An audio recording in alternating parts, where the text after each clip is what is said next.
Bonjour, c'est Captain Flo. Alors aujourd'hui, nous ne sommes pas samedi, mais je vous fais une petite vidéo pour vous montrer comment j'ai réalisé deux porte-masques.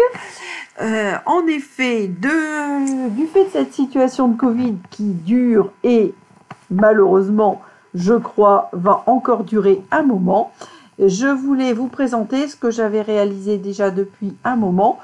C'est-à-dire soit le porte-masque jetable. L'idée est que ça soit un modèle qui soit nettoyable, désinfectable et réutilisable. Donc c'est quand même un petit peu plus développement durable, même si je le plastifie et donc j'utilise un matériau qui ne se détruira pas très rapidement, mais c'est aussi pour ça que je le fais. L'idée est de garder les masques, d'avoir toujours un petit masque de secours avec soi, soit dans son sac à main, soit dans le cartable des enfants, soit dans n'importe quelle pochette ou cartable d'adulte. Et pour les masques en tissu, j'ai réalisé aussi une petite boîte et j'ai décoré l'ensemble de ces supports avec les étiquettes que j'appelle Covid, qui ont été vendues jusqu'en juin par Stampin' Up, et dont l'ensemble du prix allait, selon votre choix, à l'organisation que vous souhaitiez. Personnellement, lorsque j'ai acheté ce kit d'étiquettes Covid, j'ai transmis l'argent à l'Organisation mondiale de la santé pour que ça touche tous les pays. Donc, c'est un modèle plus que simple. Donc, il faut un papier cartonné de 10,5 sur 19 et on va marquer tout d'abord des plis dans les 19 cm à 9 puis 10 cm. Vous allez faire un quart de tour et vous allez ensuite marquer des plis à 6 et 6,5 cm.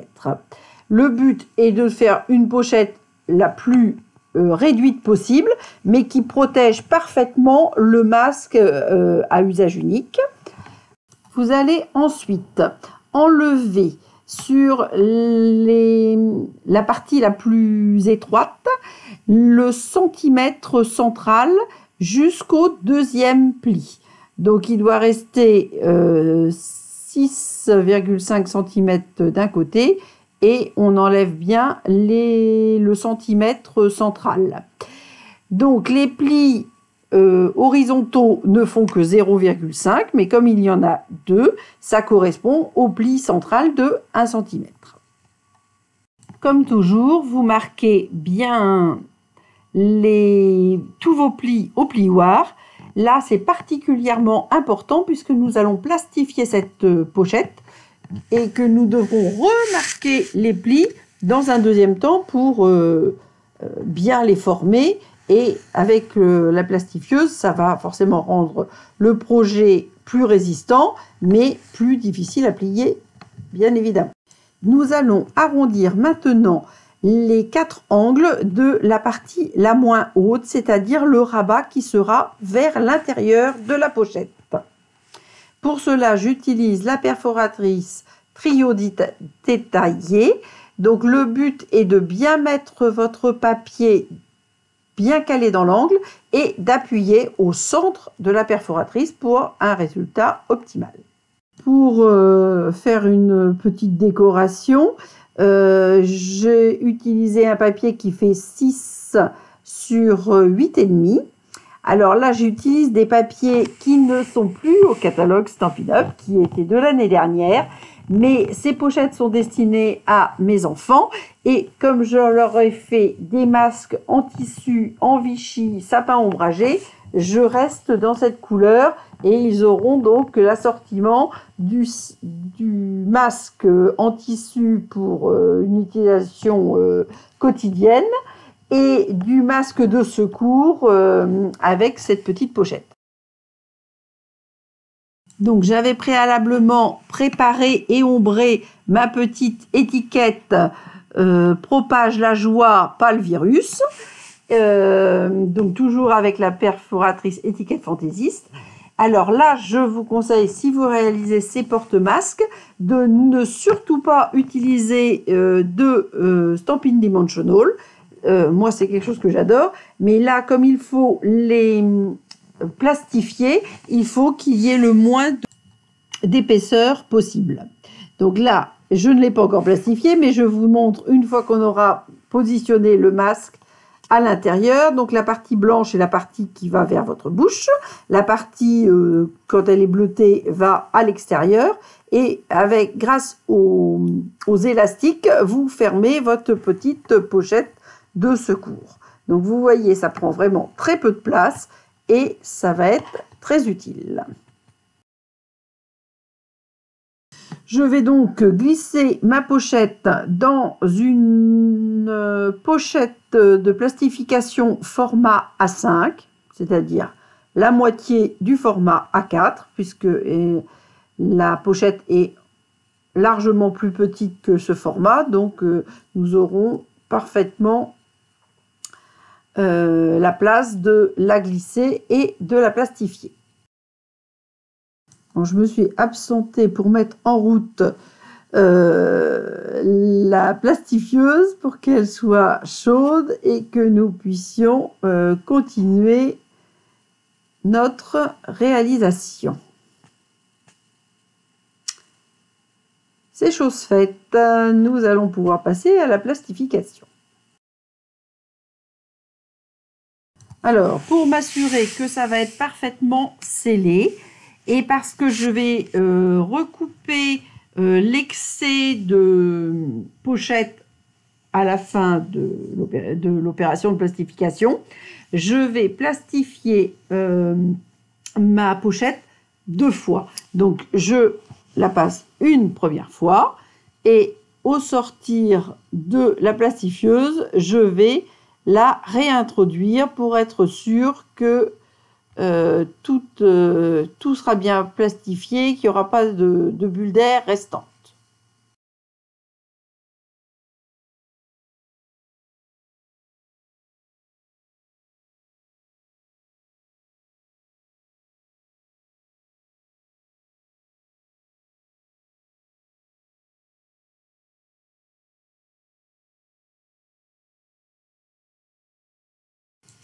Voilà, donc je vais ranger la plastifieuse et je vous retrouve juste après. Voilà, donc maintenant, comme je vous le disais, je vais enlever les parties de la pochette plastifiée qui sont beaucoup trop grandes et qui n'intéressent pas le projet d'aujourd'hui. Donc, grâce au coupe-papier, ça coupe parfaitement la pochette plastique. Je vais couper à 2 mm du papier pour faire tout le tour de cette pochette. Donc, je vais ensuite arrondir les angles prévus initialement. Mais c'est vrai que du fait des 2 épaisseurs de plastique, ça va fonctionner moyennement. Donc, le meilleur conseil serait de découper au ciseau.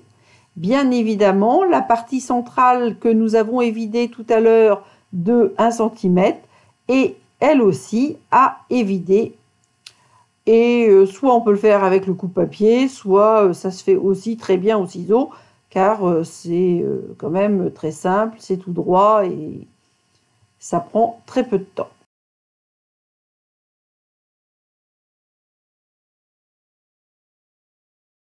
Donc, on va ensuite, avec les ciseaux, couper, donc, comme je vous le disais tout à l'heure, la partie centrale de 1 cm jusqu'à la limite papier cartonné. Et on arrondit bien évidemment les 2 angles, entre guillemets, intérieurs de notre pochette.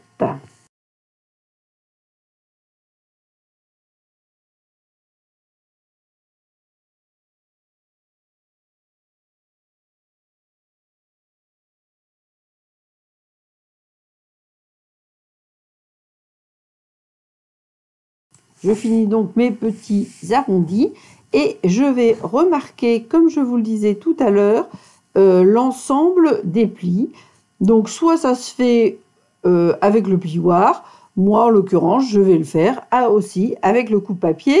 La seule chose importante, ne vous trompez pas de lame, parce que c'est vrai que si vous coupez votre papier et votre plastique, ça serait fortement dommage. Donc là, vous ne reprenez pas les cotes que je vous ai données tout à l'heure, mais vous mettez bien le pli dans l'alignement du coupe-papier pour marquer le pli à au bon endroit sur le pli réalisé précédemment. Alors, je ne sais pas si vous avez remarqué, mais j'ai marqué au moins chaque pli avec 4 passages de plioir sur le coupe-papier, parce qu'il faut vraiment bien insister vu que nous avons 3 épaisseurs, dont 2 épaisseurs de plastique. Et une fois qu'on a marqué ces plis avec le coupe-papier, je reprends le plioir pour réinsister sur ces plis. En effet, il faut que la pochette se tienne bien pour qu'elle maintienne bien notre masque de secours et que celui-ci reste bien à l'abri et que la pochette ne s'ouvre pas de manière intempestive. Donc voilà en fonctionnement, nous mettons le masque dans la pochette, nous rabotons les 2 petits côtés et nous fermons cette pochette, nous récupérons les élastiques du masque. Moi je fais comme un 8 et j'entoure la pochette avec ces élastiques. Alors c'est très simple, mais moi je trouve que c'est mignon. Le petit texte des étiquettes Covid était particulièrement bien adapté. Donc maintenant je vais vous présenter le deuxième projet qui est encore plus simple à réaliser. J'ai utilisé les boîtes qui sont dessinées normalement pour les friandises d'Halloween du catalogue automne-hiver qui s'appelle Coffret éteint et qui sont vendus par 4 au prix de 14,50 €, page 55, sur lequel j'ai rajouté une petite étiquette Covid de manière très simple, juste avec des angles arrondis que je colle sur le couvercle pour rendre cette petite boîte un petit peu plus jolie et festive. Et elle est vraiment parfaitement adaptée au rangement d'un masque en tissu et parfaitement adaptée au nettoyage et à sa réutilisation. De plus, moi j'ai des garçons et je sais que cette petite boîte en métal résistera même au plus brise-fer. Et je peux vous dire que je sais de quoi je parle. Je lance ainsi une petite dédicace à mon fils Quentin. Donc je reste dans mon papier sapin ombragé comme je vous l'ai dit en début de vidéo. J'ai pris un papier qui fait 6 sur 9,5, comme ça laisse juste un petit bord sur la boîte éteinte. J'ai ensuite arrondi les 4 angles et j'ai choisi l'une des étiquettes Covid. Alors je présente toujours sur la boîte pour voir si ça s'adapte. Je mets du double face particulièrement résistant et je vais le coller sur le dessus de cette boîte. Ensuite, j'ai découpé l'une de mes étiquettes Covid avec un des poinçons chic étiquettes que j'aime toujours autant. J'ombre le bord et je vais surtout le coller à plat sur le couvercle, car là aussi, je ne veux pas que ça dépasse pour une plus grande solidité et une utilisation qui risque de durer. Je voulais revenir sur le coffret vendu par Stampin' Up au profit des organisations pour la santé. Ce coffret s'appelait Partager le soleil et je regrette même que Stampin' Up en ait arrêté la vente. Moi, c'est vrai que c'était un kit de tampons,